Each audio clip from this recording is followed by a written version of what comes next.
कभी आपने सोचा है कि हम जो सोचते हैं, जो निर्णय लेते हैं, वो सच में हमारी अपनी इच्छा होती है या किसी अदृश्य शक्ति का प्रभाव?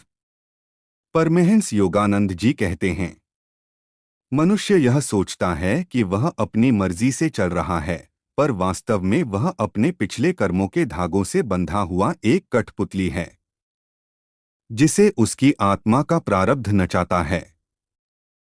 कर्म, प्रारब्ध और चेतना का यह रहस्य समझना आसान नहीं, क्योंकि यह केवल बुद्धि से नहीं, अनुभव से समझ आता है।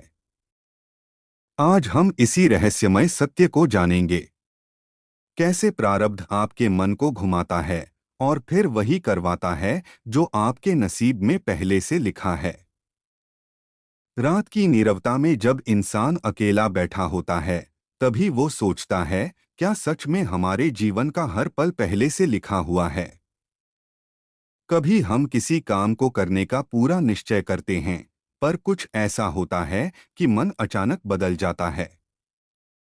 क्या यह संयोग है या वही प्रारब्ध है जो हमें उसी दिशा में ले जा रहा है जहां हमें जाना ही था? प्रारब्ध यानी वह भाग्य जो हमारे पिछले कर्मों से बना है। बिल्कुल, यह रहा प्रारब्ध का रहस्य एमए, जो आपकी आवाज में सुनने वालों को भीतर तक छू लेगा। कभी कभी जीवन हमें ऐसी दिशा में ले जाता है जहां जाने का हमने कभी सोचा भी नहीं था।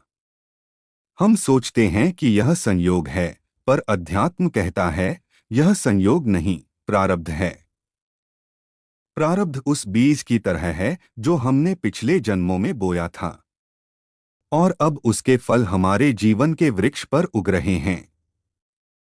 हम चाहते हैं कि पेड़ तुरंत बदले, लेकिन जो फल पक चुका है उसे भोगना ही पड़ता है। आध्यात्मिक दृष्टि से प्रारब्ध हमें सिखाने आता है, रोकने नहीं। यह आत्मा की शिक्षा का माध्यम है। जो आत्मा सीख चुकी होती है वही मुक्त हो जाती है, और जो अभी सीख रही है वही प्रारब्ध के अनुभवों से गुजरती है।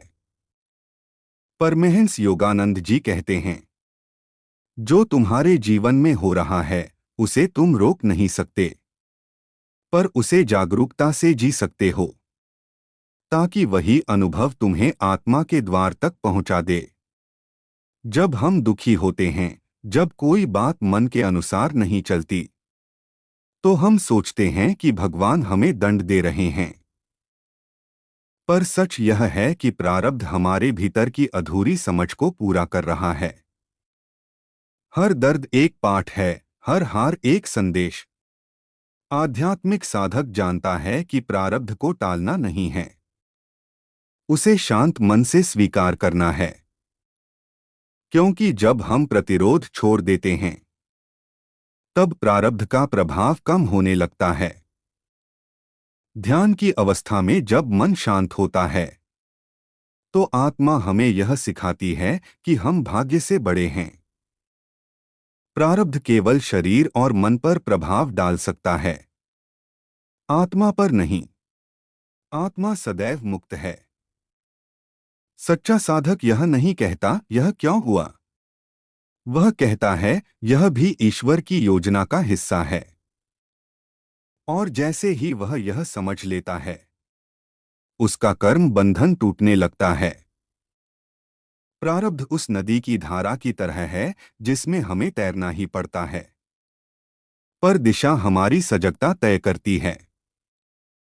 यदि हम भय में बहें तो डूबेंगे, यदि हम विश्वास में बहें तो पार होंगे। भगवान हमें वही परिस्थिति देते हैं जिससे हमारी आत्मा आगे बढ़ सके। हर कठिनाई में एक दिव्य उद्देश्य छिपा होता है। आध्यात्मिक रूप से देखा जाए तो प्रारब्ध ईश्वर का एक रहस्यमय दर्पण है, जिसमें हम अपने कर्मों का प्रतिबिंब देखते हैं। जो यह देखना सीख लेता है, वह खुद को समझ लेता है, और जब आत्मा खुद को समझ लेती है, तो प्रारब्ध की डोरें स्वतः टूट जाती हैं। तब मनुष्य कर्म करता है, पर कर्म उसे बांध नहीं पाता। यही है अध्यात्म की सच्ची दृष्टि, भाग्य को बदलने की नहीं, बल्कि उसे समझकर पार जाने की। यह वही कर्मफल है जो हमारे जीवन में परिस्थितियों के रूप में लौटता है। हम सोचते हैं कि हम अपनी इच्छा से सब कर रहे हैं, लेकिन कई बार हमारा मन, हमारी सोच और हमारे निर्णय पहले से तय योजना के तहत चलते हैं। प्रारब्ध अदृश्य रूप में हमारी चेतना पर प्रभाव डालता है। वो हमारे विचारों को मोड़ता है ताकि हम वही करें जो हमारे जीवन के मार्ग में लिखा गया है। परमहंस योगानंद जी ने कहा था, प्रारब्ध कर्म उस तीर के समान है जो धनुष से निकल चुका है।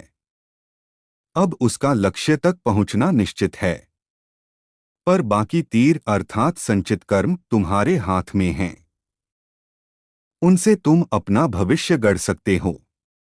अब एक कथा सुनिए।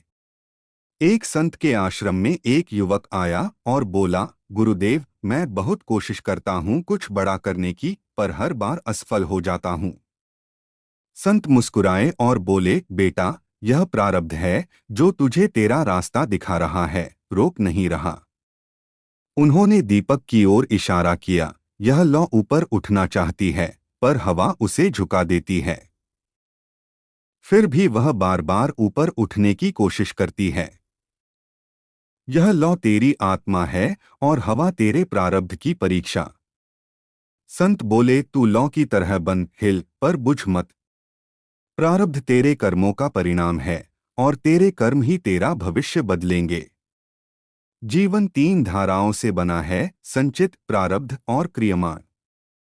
संचित वो है जो जमा हुआ है, प्रारब्ध वो है जो फल दे रहा है, और क्रियमाण वो है जो अभी किया जा रहा है।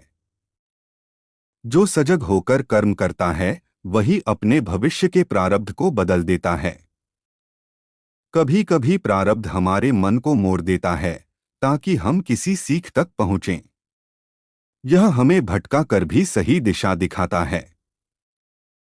हम सोचते हैं कि हार गए, पर वास्तव में वही अनुभव हमारी आत्मा को आगे बढ़ा देता है। परमहंस योगानंद जी कहते हैं, जीवन की हर परिस्थिति में एक अदृश्य शिक्षा छिपी है। प्रारब्ध केवल सिखाने आता है, सजा देने नहीं। तो जब जीवन कठिन लगे, जब रास्ते अनजाने लगें, तो घबराना नहीं, क्योंकि शायद वही प्रारब्ध तुम्हें अपने उच्चतम सत्य की ओर ले जा रहा हो। हम सब एक ब्रह्मांडीय योजना के हिस्से हैं। प्रारब्ध केवल एक धागा है उस विशाल जाल का जिसे ईश्वर ने हमारे अनुभव के लिए बुना है। परमहंस योगानंद जी कहते हैं, कर्म की जंजीरों में बंधा हुआ भी मनुष्य स्वतंत्र हो सकता है, यदि वह ईश्वर को अपने हर कर्म का साक्षी बना ले। इसलिए भाग्य को कोसने के बजाय उसे समझो। हर मोड़, हर असफलता, हर दर्द किसी गहरी आत्मिक अनुभूति की ओर इशारा है। बस चलते रहो, क्योंकि तुम्हारे प्रारब्ध का अंत वही है जहां तुम्हारा आत्मज्ञान प्रारंभ होता है।